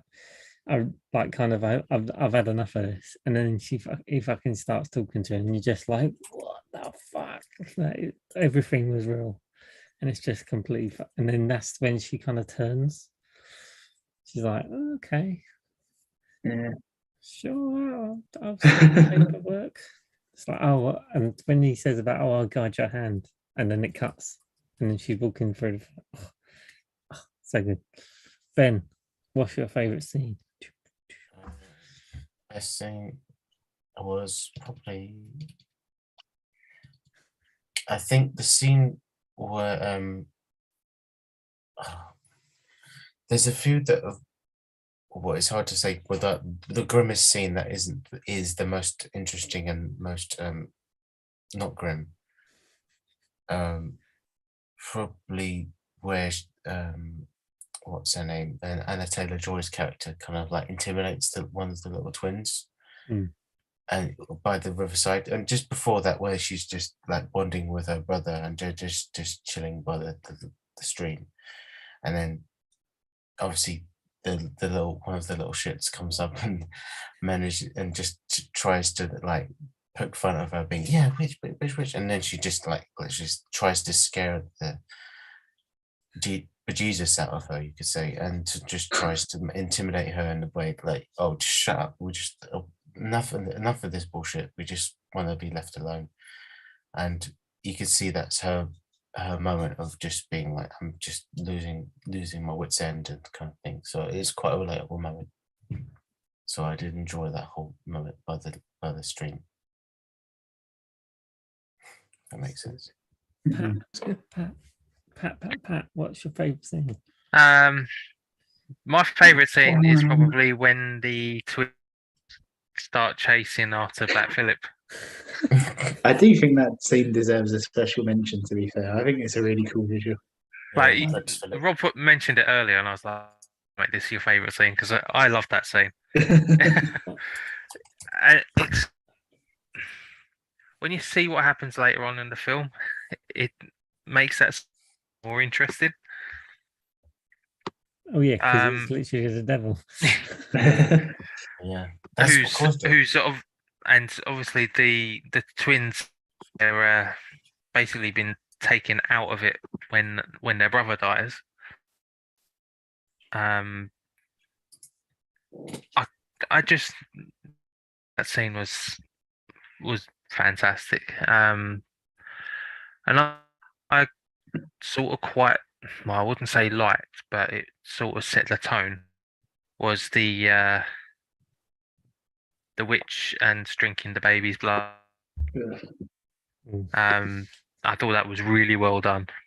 Wouldn't say scene, it was a bit much, but you know, it could have been a lot worse. Well done. Huh? Could have been a lot worse if it was actually light, because it's quite a dark scene. You don't really, you get the idea, and it's not like, it's like she swoops in like Red Riding Hood, steals the baby, runs into the trees, and then next thing is she's there just dishing up some blood, rubbing it all over. Yeah. Nice. Chris. Right. Chris. So, Emmanuel, what's your favourite scene?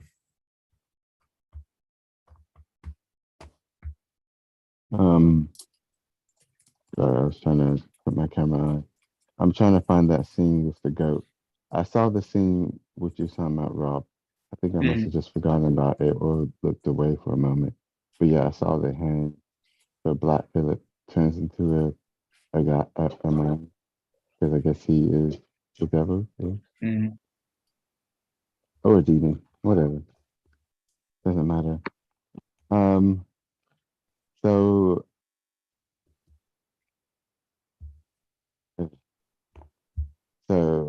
I have no favorite film, no favorite scene. Sorry.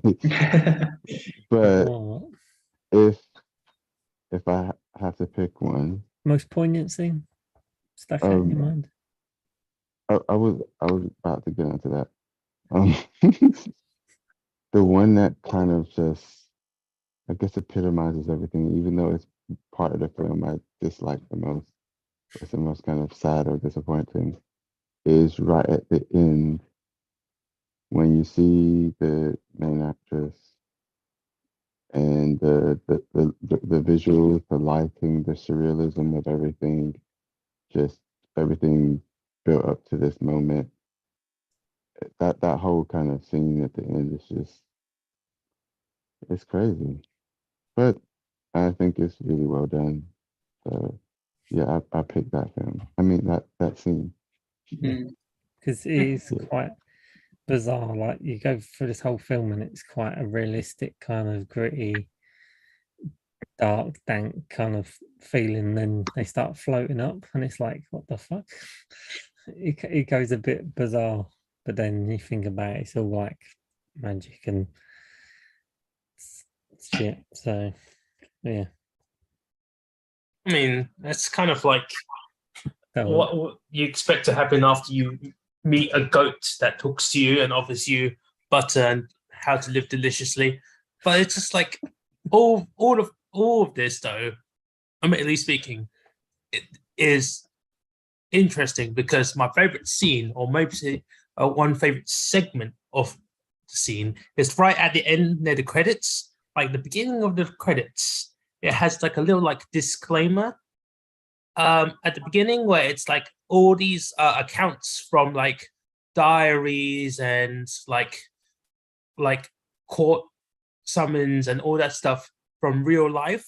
So essentially they did a little, this is all based on a true story sort of thing. And I was like, that's kind of interesting because like we know that people were all kind of religiously crazy anyway. And it went into like overbearingly religiously crazy. And it's like, all right, but because this was based on a real story as they tried to proclaim it to be, it's like, all right, cool, because that's what happened in real life, because, and it's like, oh, that's very unfortunate because there probably were real girls that were like prosecuted for what just tried to live like let's try to live a bit more freely, and it's got like pushed away and ostracized by like society because of who they were, and it's like, that's not a good thing. It's like it's my favorite. It's the most interesting. I wouldn't say it's my favorite scene. It's definitely most interesting scene to see because of like what it means when they made this film. Favorite scene is definitely the apple scene with Caleb. That's definitely very, all the symbolism and all the horror stuff is there. But like the credit scene give it like a lot of it gives it a bit more depth behind the film. Gives it a lot of more like history, if you know what I mean. And because it gives it the history behind it, and it's like, right, it has a lot more real life context, and that if real life context is always interesting to see. Yeah. A lot of the time in that period, if you didn't like people, you could just accuse them of being a witch, and the people would have gone and killed them. So yeah, it's a bit crazy, really. That's what the Salem witch trials was about. It was basically a lot of it was people that like other people didn't like, and they just went around accusing people, and they killed loads of women just because they didn't like them. If they was like, oh, this woman's been talking bad about me in whatever circles, like blame her. It's so crazy that that kind of shit happened.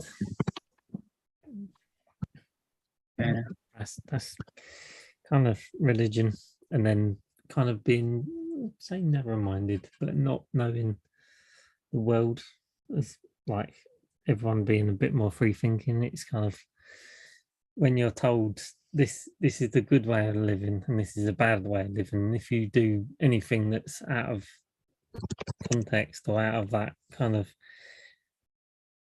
sect, you're going to get punished. And it's like, it's kind of a crazy way of, because we're all human. A lot of the bad, I won't say we're all bad, but there's human nature is quite destructive, and a lot of Mm. religious things kind of can be that way. It's just, I don't know. I always found that religion back in the, I don't know, medieval period to the late 1800s, it was like a way to control people. Yeah. So it was very much the case of like, you've got to abide by a religion, or you're gonna like burn in hell. And everyone's like, oh no, I don't want to burn in hell. Well, I mean, well, Dan, you say like 1800s and like not still being used as religion is used to be controlling people, right? It's very modern day context, which can be used for I that. think in the modern day, people are a bit more understanding of how the world works. And Well, you say that. Well, unless you're like these crazy religious people in America who are just like, everyone should burn in hell because they don't agree with this, and it's just like, no, that's fascism. But it's kind of, a lot of it is, it was a form of control, and yeah, it's just, I don't know. Yeah, it changed a little bit, but yeah, like anything really, there's always this form of control, because people, you know, they need to be controlled, or they'll just go wayward and destroy everything, like humans do. But Set that's it on fire. but that's another conversation for not doing that. But we'll go back to this movie and just double check for like the theory I had about the family members being sins. Father's pride, son is lust. The twins, I think, are envy and sloth. I think the mother is wrath, or rage, because of what happens at the end, especially when she's about to strangle her Sounds daughter. right.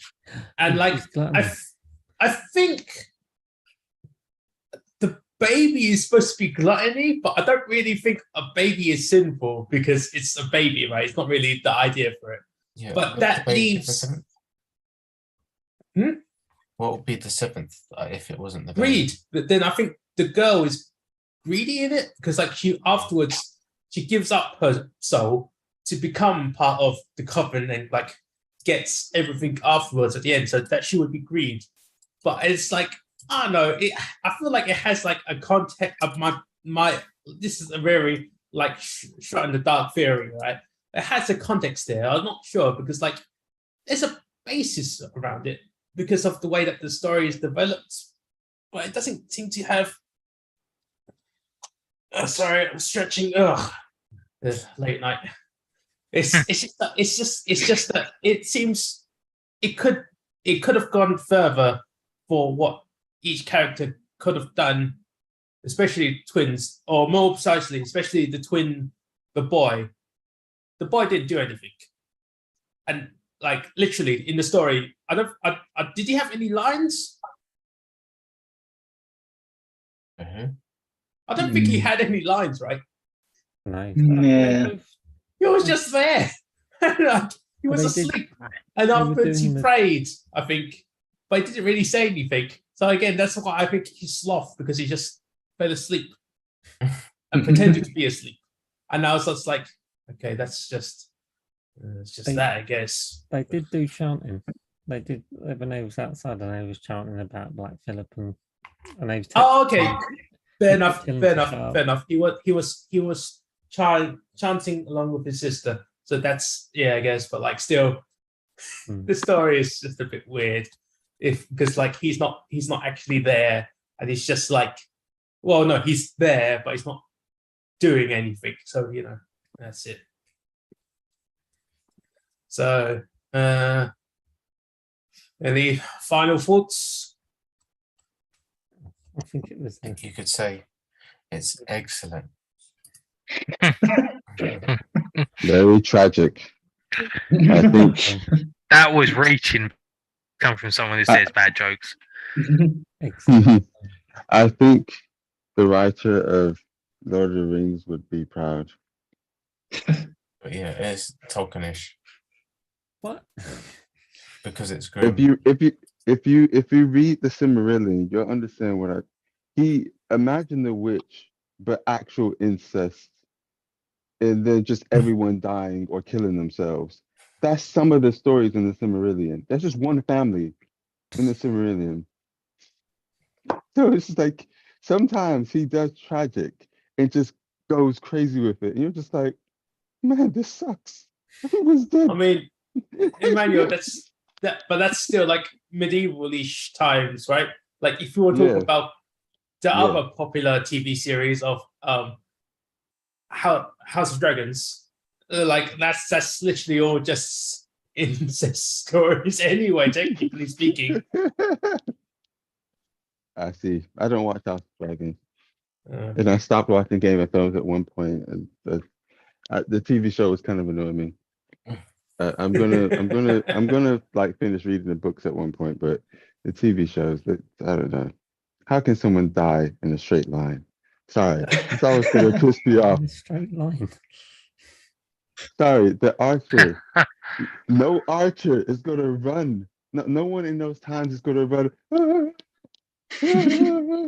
You sound like a ghost from Pac-Man. Funny enough, you say Pac-Man. Oh, nice. Yeah, so Very nice. At least it wasn't Pac-Man underpants. Nice. Yeah. But yeah, sorry. After that moment, I was just like, you know what? There's been too many little things. I'm done with this show. I'll dip in and out, but I can't keep watching this. When they start doing dumb crap like this, I felt for the guy. He was on Twitter. He was like, I wish I could have, not like run, not this late. I was like, that was such a disrespectful death. Anyway, sorry. Yes. So. Sorry, carry on. Yeah. So. Yeah. Oh well. I feel like I wouldn't say we enjoyed the film, but it was definitely an interesting. It was experience. Mm-hmm. Yes, definitely. It was an experience, Dan. I think it's definitely a very good pick. I very much enjoyed it.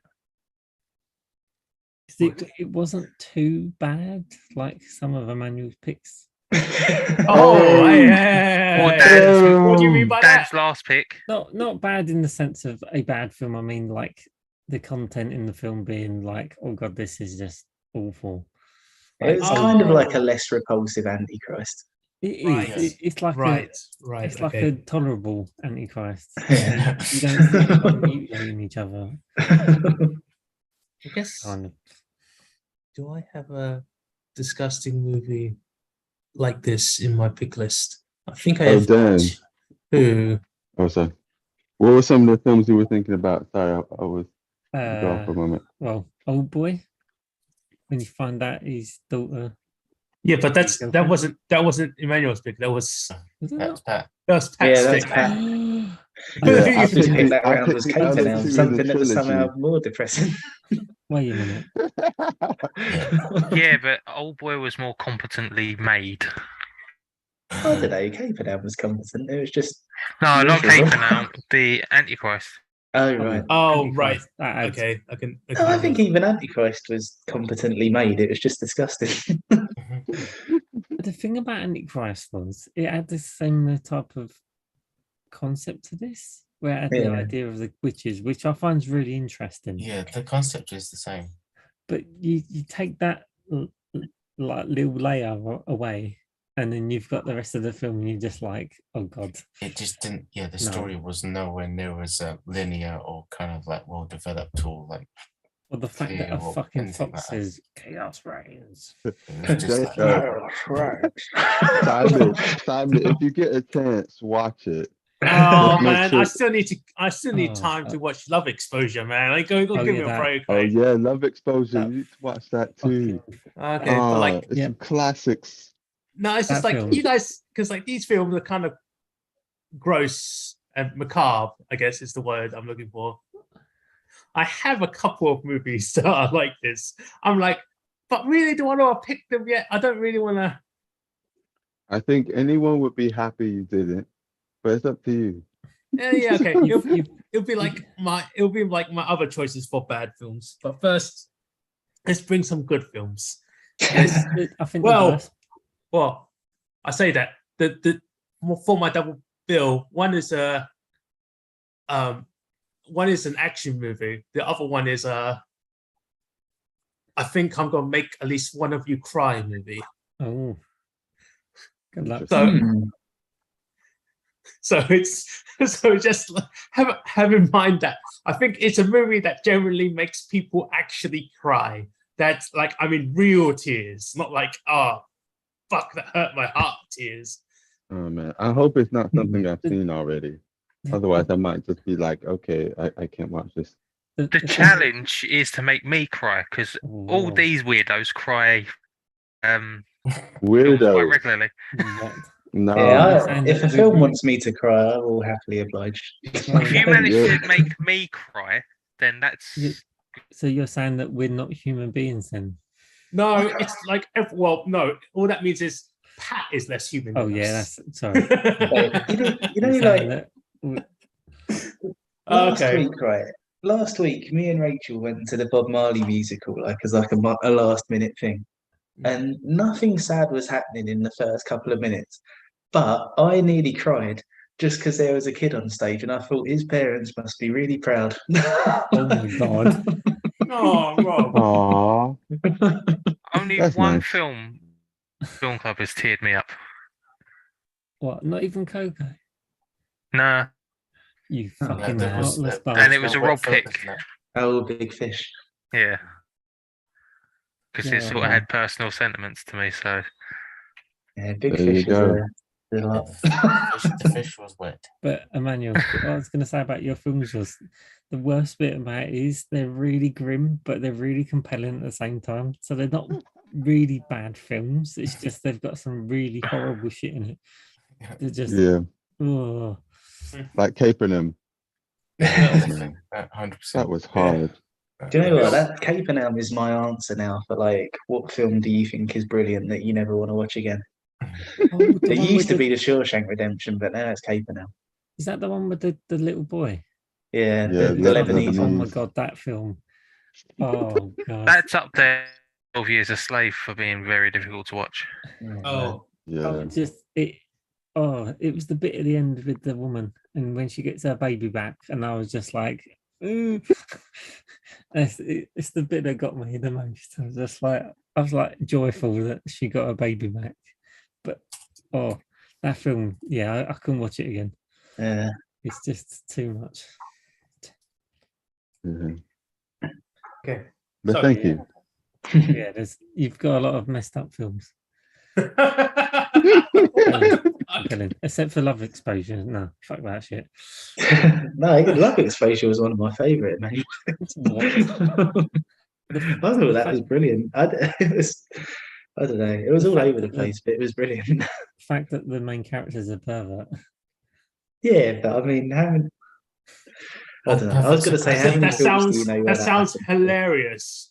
Wait, It what? is. It is. Actually, no. Actually, don't spoil. It's absurd. Okay. I am eventually gonna get to it, but it's just like one of those films that's like I need to have time, Yeah. and I need to. Simon, the best thing to do, sit down and watch it. Just think the main character is John. Yeah, that'll make you in trouble. What? And honestly, right, Why? if you can watch it in one sitting, then that's the ideal. Because I was so adamant that I wanted to watch all 4 hours in one, and then when it finished, I was like, man, I am not the same person that I was 4 hours ago. 4 hours. Yeah, It's 4 hours of John being John. it's so No, that's rude. you just get fucking. He'd Oh, probably perfect. agree as Thank you. well Yeah. if he watches it. But yeah, okay. Admittedly speaking, I have to set aside like 4 hours just to watch this film, and like, gotta like pace You can myself watch it because in I know. parts. Yeah, but like, That's yeah, okay. okay, I could probably watch it in parts. I'll probably do like an hour a day, maybe. I do think though, if you can watch it 4 hours in one, then that's the ideal experience. With it. Yeah, Maybe save it's it for like- Christmas. it just develops. It's like a scent. It's like Yeah. That's weird. Okay, well, I know, Dan. If we're talking about scents, it could be like, I'm cooking a steak and it smells delicious. Then afterwards, it burns and becomes charcoal, and it burns your mind and sinuses. Yep. It kind of is like that. It's like extreme cause and effects, and every cause has an even stranger effects than the Yeah. last. Like it's Really. Oh Oh, man. it Okay. is a fucking bizarre film. All right. So, any final thoughts for this film, at least? Yeah, it was a very Okay, and interesting watch. Who is next? Black Phillip or It was Actor of the Year. no. What was the other It film was we had cool. the dog It was in it? cool to see the main actress though, since I never really saw her before. So it was nice to see her in this. She did really well. Can I nominate Black Phillip as the Yeah, you can if you want. best actor? Why not? Problem is, it's my film, so I probably can't do it. No, you can. No, you can like nominate I did, best 'cause actor, right? I did not nominate RoboCop. We could so- add Yeah, the best you nominated character. Blade Runner for everything last year. Well, to be honest, Rob, it's like they're on one of my top favorite films. So of course I'm gonna. Rob, you know you were gonna add a Ooh. a category for Conroy. Wait. Oh. Yeah. We'll get to that. Okay. Okay, Rob, what's your pick? So it's my 20th pick, and I wanted to do something very special. And God. because I wanted to do something very special, I couldn't decide what I wanted to do. So I had like 10 possibilities, and some of them were really influential films, and some of them were films that I've always loved, and some of them were films that Film Club has introduced me to. And what I was originally going to do is I was going to put all these films into a hat and just pick one of them out. But then something happened this week which made me settle on one of them. And the thing that happened means that this pick is in tribute to Kevin Conroy. So it's Batman Mask of the Phantasm. And to go along with that, I thought it'd be cool if we had a new award this year. So And that can we could I- have- Interrupt. Interject and put one Objective. forward. Go on. The character category in his name. Character category. So instead of picking a specific actor, you could pick a specific character that an actor, which I think would be pretty cool. Wait, what do you I mean? thought it'd be a good idea to have a best voice actor. Oh, that's.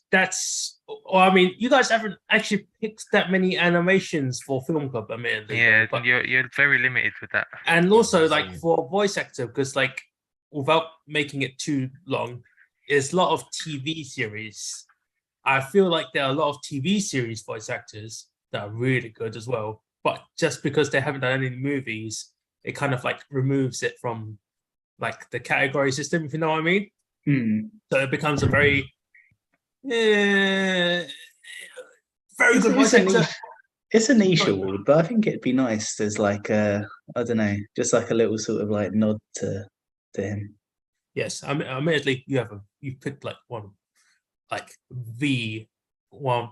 Or is it the best Batman movie, or the best Batman work that he's done? That's a good question. Because again, if we talk about Kevin Conroy, is like his TV series Batman is fucking like that shit's legendary, right? That's the Well, shit. Mask of the Phantasm happens between series 1 and 2 of that. Yeah, but like he did a lot of like very good Batman. Okay, this is like talking about like the TV series afterwards, like because like that's season 1 and 2 of the Batman the animated series, but a lot of good Batman stories happened afterwards in the Justice League, the animated series, and I'm like, oh, but that doesn't really count as Batman animated series because Justice League it's Justice League. It's got all of the characters, but some of the really good Batman stories, some really good ones, are in the Justice League. So I don't know if that counts or not. Well, Conroy is the bridge of both, isn't it? He Yeah, bridges both sides. he's still Batman, and Yeah, he's it's the same quintessential version of the Batman. character.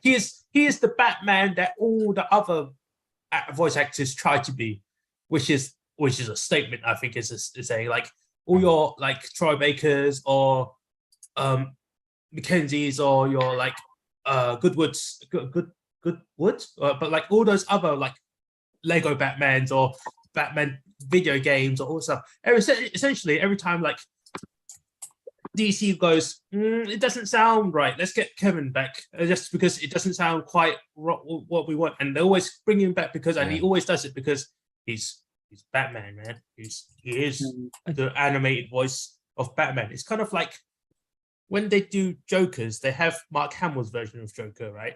But like there are other Jokers that kind of work as well. But like again, what is the quintessential like Joker voice is still Mark Hamill's one, right? Yeah. I never realised that he was the voice of Batman since '91. Yeah, man, yeah. He's Almost it's over 30 years. You're And right. he was the Batman voice in all the Arkham games, which is fucking cool because they're fucking great games. Yeah, because like 2 million. because like again, he's quintessential because they go the director or those of those games goes, it doesn't sound right without it being Kevin. We need Kevin back to do the voices, which is that makes me sad because I'm thinking about because they were supposed to bring out like another Arkham game, and it's like if it's not Kevin Conroy doing the voice acting, it's going. I wonder who is actually going to do the voice for Batman now. Can they not make like an AI version of him? Because he's probably But it's so it doesn't sound right, man. It's like that's they did it with what's his name? You know, Val Kilmer in Top Gun. They AI his voice. True, but he was but still like, alive at that point. But like that's like going. Do you want to do like Adam West Batman? Then it's like I don't even know how to do Adam West's voice. But like it's the sort of I mean like they've got clips like snippets of his voice from when he does all his TV series and like Batman shows. He goes, yes. Put my bat spray, my anti-shark repellent spray. Oh, that's great. Yeah, but like Robin. It's camp, but it's like it's so snippets from Batman. And like you can't really make a whole video game with like emotional dialogues and stuff with AI snippets. It would never sound as correct. You know what I mean? I don't know. Yeah, it's not really going to be the same, is it? But yeah, it's never going to be the same because he passed away. It's so sad. Yeah, he's always going to be Batman. Yeah, crazy. Yeah. Right, and on that note, I'm going to go. Before you go, I'm actually quite glad we haven't got like a scary film or something horror based. So it's a bit more chill. It's the first non-horror pick that we've had for like a month. Something a bit more like, I'm actually going to enjoy this. Yeah, before you go though, so what should we do with the awards? I think we should add both of them in, but which one should we name after Kevin Conroy? I'd go with character still. Like character as in like an individual, like single character that multiple people have played? No, just a kind of in any of the films that have been picked. Just a singular character that you've liked the most, I guess. So like if me and Dan wanted to nominate Black Phillip, for example, or for The Witch. So if I wanted to nominate Costello from The Arrival, like the alien squid thing. It's just I don't know. It seems a bit of a stretch in certain parts. But I think this is going to be a very lengthy discussion if we, yeah. It's going to be a very lengthy discussion if we keep it on video.